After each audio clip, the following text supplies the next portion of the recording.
इस movie Journey to the West में हम एक मॉन्क को देखते हैं जिसके तीन साथी होते हैं, एक फिश मॉन्स्टर, एक पिग मॉन्स्टर और एक मंकी किंग। दरअसल मॉन्क ने इन तीनों को अपने कब्जे में किया हुआ था और अपना गुलाम बनाया हुआ था। ये मॉन्क की मदद किया करते थे। अब मूवी के शुरू में मॉन्क हमें एक ऐसी जगह पर सोया हुआ दिखाया जाता है जहाँ के लोग बहुत छोटे थे। उसके आसपास छोटे छोटे टेम्पल्स भी थे। वो लोग उससे डर रहे होते हैं और मॉन्क को भी कुछ समझ नहीं आ रहा होता कि मैं यहाँ पर क्यों हूँ। तभी मॉन्क का लीडर वहाँ पर आ जाता है और उसे एक रोशन यानी चमकती हुई रिंग देता है। वो कहता है कि ये लो, इसे अपने सर के पीछे लगा लो, अब से तुम इनके राजा हो। जैसे ही वो रिंग पहनता है वहाँ पर अजीब व गरीब चीजें होने लगती हैं, जैसे कि रिंग खुद ही डिस्ट्रॉय होने लगता है। मॉन्क काफी परेशान था कि हो क्या रहा है और तभी परेशानी में ही उसकी आंख खुल जाती है। असल में उसका एक ख्वाब था, वो एक जगह पर सोया हुआ था और अब डर के उठ चुका था। वो जिस जगह सो रहा था उसके आसपास सर्कस हो रही थी। वहाँ के सब लोग उससे कहते हैं कि आप इस सर्कस में हिस्सा लेना। अब जो उसके पास गुलाम थे यानी फिश मॉन्स्टर और पिग मॉन्स्टर, वो उनकी सूरत में, उनकी फॉर्म में लोगों को एंटरटेन करता है।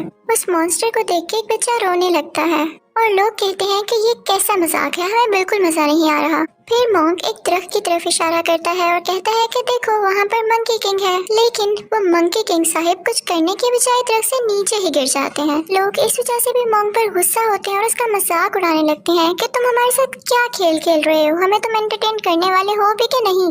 मॉन्क कहता है कि थोड़ा हौसला रखो और उनसे मीठी मीठी बातें करके उन्हें अपनी तरफ कर लेता है। उसी दौरान मंकी किंग भी उठ जाता है और अपने बाकी साथियों यानी पिग मॉन्स्टर और फिश मॉन्स्टर से कहता है कि हमें मिलके कुछ करना होगा, तुम लोग मुझे मारना और हम इन लोगों को एंटरटेन करेंगे। लेकिन लोग अभी भी उनका मजाक उड़ा रहे थे तो इस बात पर पिग मॉन्स्टर को गुस्सा आ जाता है। वो उधर खड़ी हुई एक औरत पर अटैक करने की कोशिश करता है। लोग उसे पकड़ लेते हैं।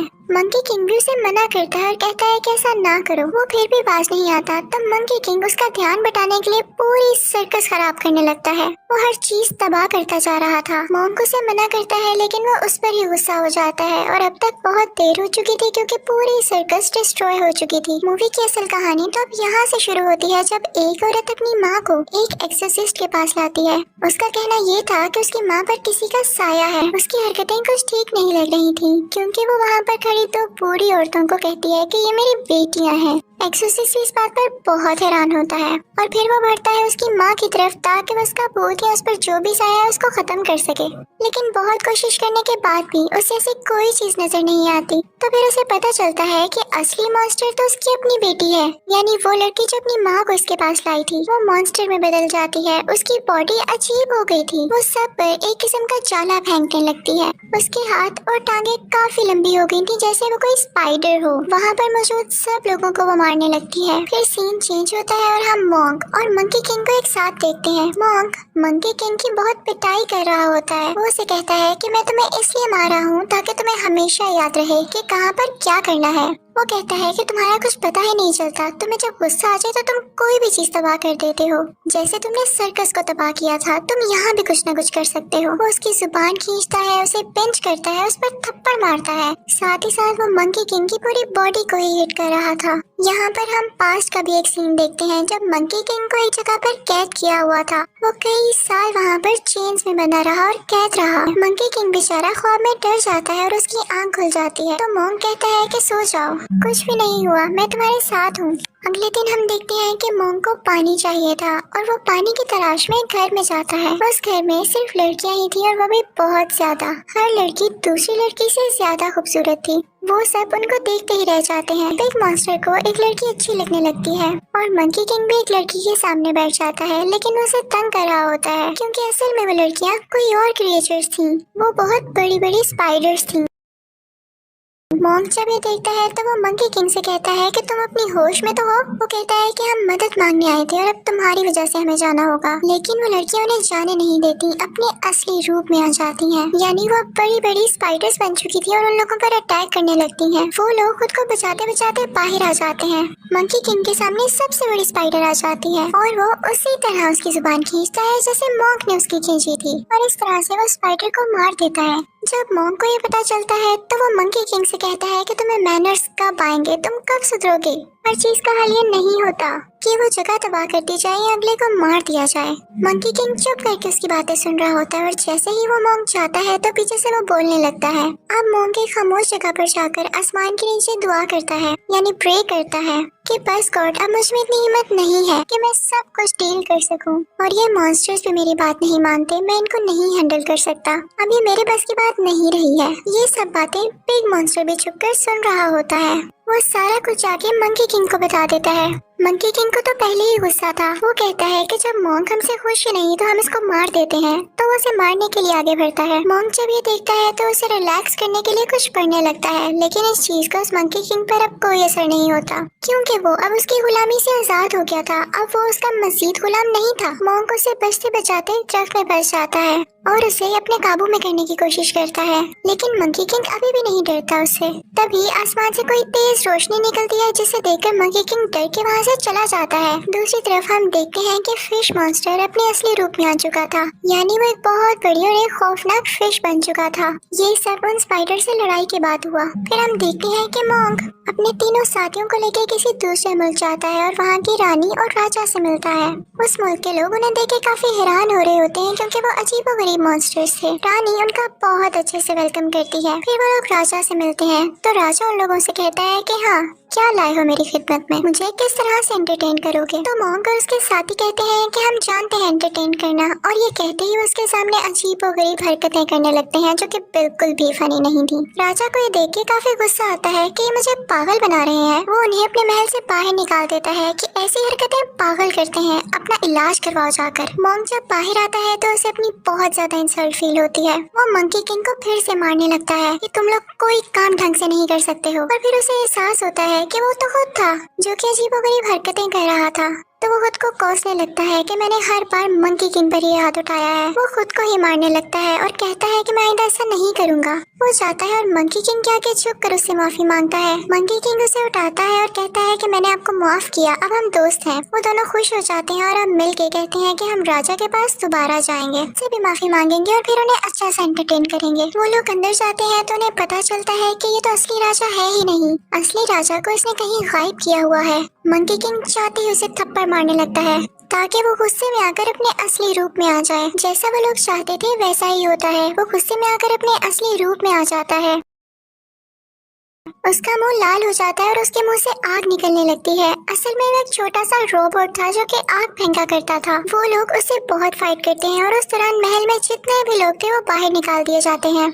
मंकी किंग क्योंकि बहुत गुस्से वाला था तो उसे बहुत जोर से हिट करता है, जिससे वो दूर जाके गिरता है। फिश मॉन्स्टर इस चीज का फायदा उठाते हुए अपने मुंह से बर्फ फेंकता है, जिसकी वजह से वो रोबोट फ्रीज हो जाता है और फिर वो जाते हैं असली राजा की तलाश में। उस रोबोट मॉन्स्टर ने असली राजा को जमीन के नीचे कैद किया हुआ था। मोंग उस रोबोट राजा को कैद करके रानी को दे देता है और असली राजा को बचा लिया जाता है। असली राजा मोंग और उसके साथियों से बहुत खुश था और वो कहता है कि मांगो, तुम्हें क्या चाहिए। मोंग उसे कुछ नहीं मांगता तो असली राजा खुद ही उसे तोहफे में बहुत सारी लड़कियां दे देता है कि अब से ये तुम्हारी खिदमत किया करेंगी। मोंग कहता है कि नहीं, मैं इन सबको अपने साथ लेके नहीं जा सकता, पर हाँ मैं ये चाहता हूँ कि इन सबको आजाद कर दिया जाए, रिहा कर दिया जाए। तो वो सब लड़कियां कहने लगती हैं कि नहीं, हम इसी जिंदगी में खुश हैं, हमें आजाद नहीं होना। लेकिन उनमें से एक लड़की खामोश होती है। राजा उसे अपने सामने बुलाता है और कहता है कि क्या हुआ। वो लड़की कुछ नहीं बोल रही होती तो राजा उसे गाने के लिए कहता है और कहता है कि इस गाने के साथ डांस भी करो। वो लड़की बहुत डरी हुई थी लेकिन वो वैसा ही करती है।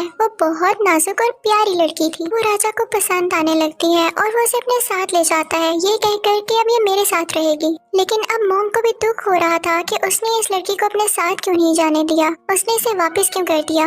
मोंग को दूसरी लड़कियां छोड़ने का कोई दुख नहीं था। मोंग अपने साथियों के साथ वहाँ से बाहर आ जाता है, लेकिन अभी भी वो उसको मिस कर रहा था। तो वो सोचता है कि मैं राजा के पास वापस जाऊंगा और उस लड़की को इनाम के तौर पर दोबारा मांगूंगा। राजा कहता है कि अब तो बहुत देर हो चुकी, ये अब मेरे साथ ही रहेगी क्योंकि मैं इसे पसंद करने लगा हूँ। मोंग बहुत उदास हो जाता है और उसकी उदासी देखते हुए रानी राजा से कहती है कि उसको ये लौटा दें। राजा उसकी बात मान लेता है और अब वो लड़की मोंग को दे दी जाती है। अब वो लड़की हर जगह उनके साथ साथ होती थी। मंकी किंग को ये देखकर बहुत गुस्सा आ रहा था कि वो लड़की मोंग के साथ इतनी अटैच क्यों हो रही है, क्योंकि उसे लगता था कि ये लड़की एक शैतान है, एक डीमन है। वो मोंग से कहता है कि मैं आपको ये बात बताना चाहता हूँ कि वो लड़की इंसान नहीं है और हमें नुकसान पहुँचा सकती है। वो इस चीज का सबूत ढूंढने के लिए कभी तो उस लड़की का ब्लड लेता है और कभी तो उसे हर्ट करता है, लेकिन मॉन्क उसे मना करता है। तो मंकी किंग कहता है कि ठीक है, अगर ये लड़की इंसान है तो इससे कहें कि हमें अपने गाँव लेकर जाए, हमें इसकी फैमिली से मिलना है। मॉन्क उस लड़की से ऐसा कहता है तो वो लड़की उन सबको अपने गांव लेकर आती है, अपने घर वालों के पास। उस लड़की के घर वाले मॉन्क और उसके साथियों को बहुत अच्छे से ट्रीट करते हैं और जब मंकी किंग कहीं से साबित नहीं कर पाता कि वो डीमन है तो वो गुस्से में आकर उल्टा उसके घर वालों पर ही अटैक करना शुरू कर देता है। मॉन्क उसे डांटता है कि तुम्हारा दिमाग खराब है, तुमने पहले भी एक लड़की को मार दिया जिसे मैं पसंद करता था। मंकी किंग ही सुनते ही वहाँ से चला जाता है और कहता है कि अब मैं लौट कर नहीं आऊंगा। अगले सीन में मॉन्क एक जगह पर उदास बैठा हुआ दिखाया जाता है।